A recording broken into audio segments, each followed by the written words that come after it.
Ah ouais, comme quoi, il y en a encore qui bossent ici. Hein.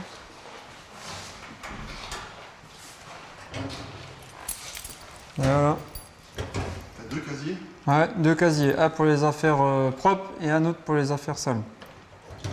À la base, on en avait 3. Ouais, bon, il y a le service énergie qui est venu ici.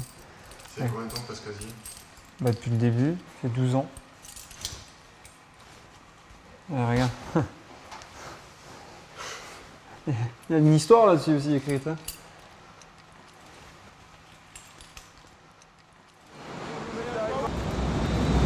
Salut Magno.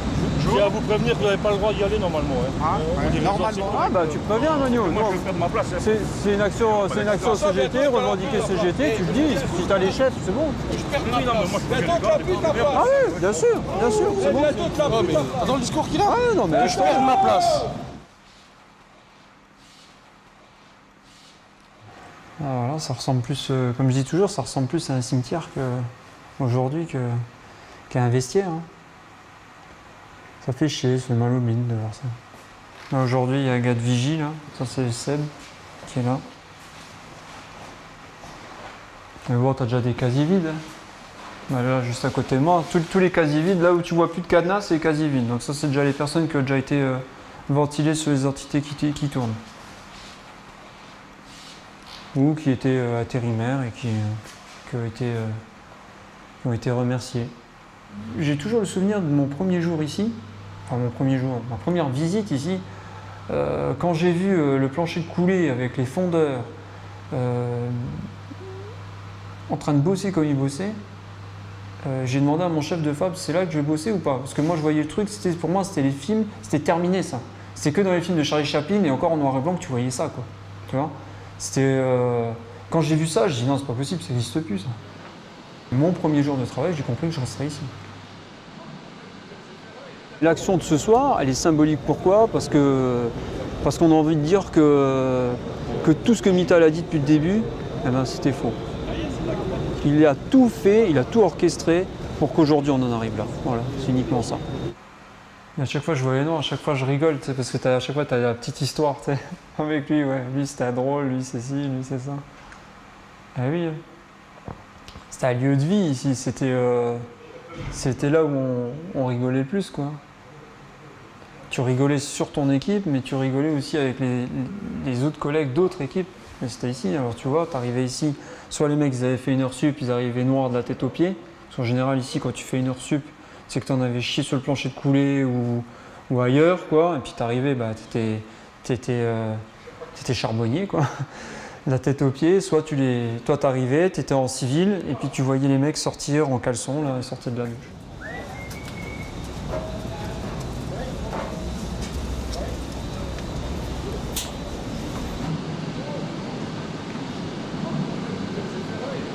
On est une région d'immigrés, quoi. On est tous venus pour du boulot quoi, à la base. J'ai mon grand-père, ils sont tous venus pour la même chose, pour avoir du boulot. Quoi. Dans les mines, dans le bâtiment, dans la sidérurgie. Tout ça, ça a été transmis. Je veux dire, moi j'ai mon grand-père, il est mort au boulot. Quoi. Je veux dire, pourquoi voilà. Et il y en a plein ici, quand on parle aux anciens, combien de fois il y en a qui sont tombés dans les rigoles, qui sont morts transmission, les valeurs, voilà, on parlait de valeurs avant, c'est énorme quoi.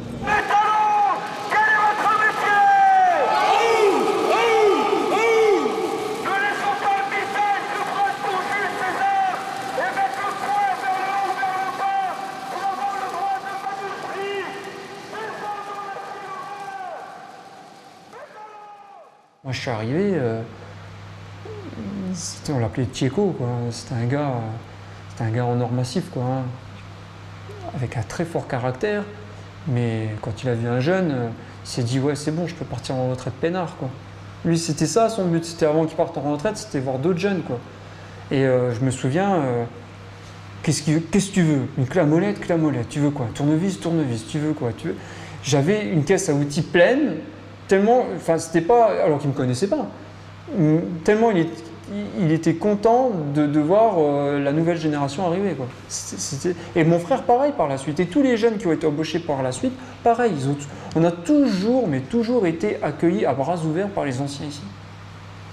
Et puis bah forcément, t'as des rapports un peu, entre guillemets, père-fils. Alors parfois ça pète, parce que tu as un décalage générationnel qui est là, tu peux pas le nier. Mais d'un autre côté, tu as toujours le sentiment d'être protégé. Quand tu faisais une connerie ou un mauvais dépannage, le vieux il disait bon, t'as fait ça, mais on cache le truc, ou on essaye de. On se sentait bien. Voilà.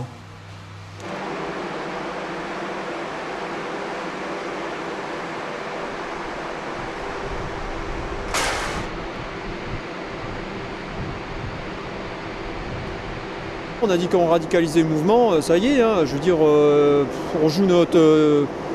Je veux dire, quelque part, tant qu'il y a de la vie, il y a de l'espoir. Donc à partir de là, nous, on bloque l'outil en sécurité, mais dans la durée aussi.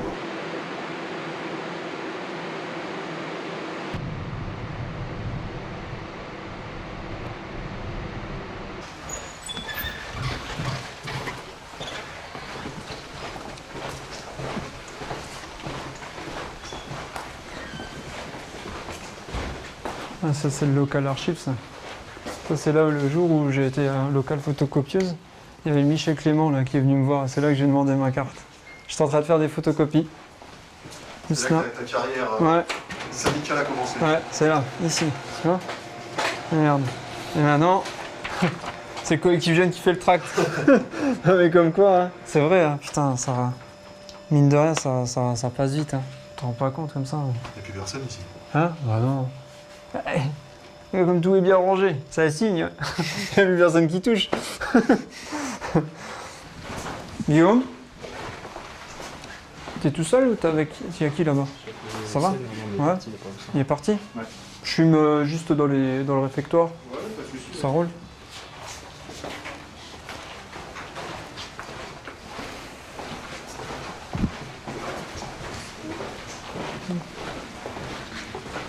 Là pareil, ça aussi c'est un autre lieu de vie. Attends, j'étais juste là. Voilà. Ça aussi c'était un autre lieu de vie ça. Alors regarde, déjà là t'as déjà les chaises. Bon, il en reste 3 parce qu'il y en a d'autres qui étaient un peu foutus. Mais pour dire, ça fait déjà 3 chaises en moins, donc 3 personnes en moins. Là on n'est plus que 2 à table. Donc en général le collègue se met là. Moi je me mets là en poste. Et puis la première du matin, tu parles parce que tu as plein de choses à dire, tu sors de 4 jours de repos. Puis la dernière de nuit, tu vois, tu te mets là. La dernière de nuit, tu sais, tu as pris ton ordinateur parce que tu n'as rien à faire. Hein. Tu es là et tu vois même plus le collègue. Et hop, ordinateur, c'est tout ce que tu fais. Tu regardes des films, des trucs comme ça. La préoccupation, c'est qu'il y ait des... Là, tu vois, la machine à café, elle soit pas tartrée, ou qu'il y ait des capsules là pour tirer le café. Puis voilà quoi. Parfois, on était une quinzaine là. Je te dis, c'était, nous on rentrait du chantier, le vieux, entre guillemets, mettait la table, faisait à manger. Chacun avait sa petite assiette, des petites assiettes de cacahuètes, tu sais, avec les verres. Il prenait ces petites serviettes vertes là, que tu as pour te laver les mains, il mettait le truc dans le verre. On avait même une équipe de foot, pâtural. Regarde, 2 fois on a gagné. Comme quoi, tu vois? Tout ça, t'oublies pas tout ça, putain.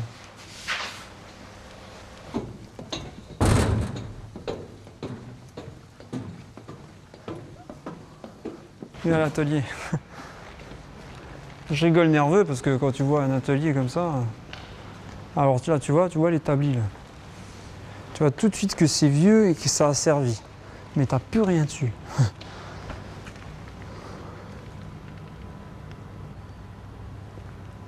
Combien de personnes qui bossaient ici dans cet atelier?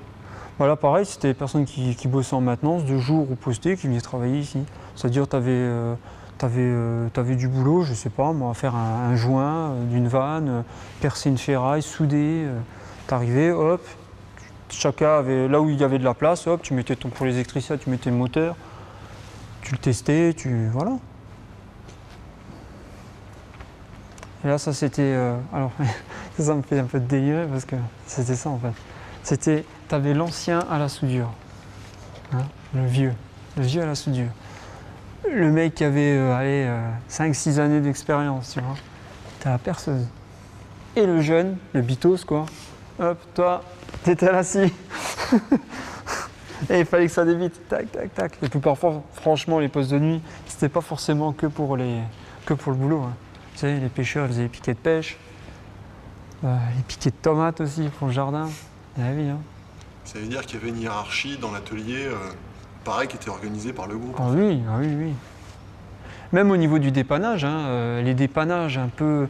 Mais ils étaient malins aussi, les vieux, attention, hein, parce qu'on dit, oui, parfois cohésion. Mais le dépannage qui ramenait des points, ils se le gardaient aussi pour eux. Tu sais ? Parce que le chef, il voyait aussi que c'était un dépannage qui avait permis, en tous les cas, que le tir démarre vite et qui était un peu vicieux, quoi. Donc il savait se faire mousser aussi. Ah, c'est le vieux là, ah d'accord, ok, why not, hein. On verra pour l'augmentation. Après, les dépannages de tous les jours, ouais, jeune, vas-y, c'est bon, hein. Une canne à charbon en débouché, c'est pas avec ça que tu avais l'augmentation à la fin de l'année. Alors parfois, il fallait un peu se positionner, hein.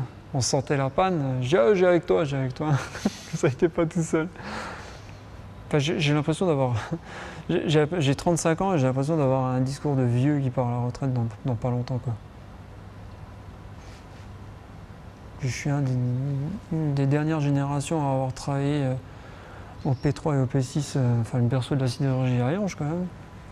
Parce que moi, il ne faut pas se leurrer, quoi. Je veux dire, à l'époque, enfin, moi en tant que fils d'immigré quand même, mais mes grands-parents, mes parents sont arrivés en France pour le boulot, quoi. Et aujourd'hui, je suis la génération susceptible de fermer tout ça, quoi. Enfin, ça me laisse songeur, et puis en même temps, ça me révolte, quoi.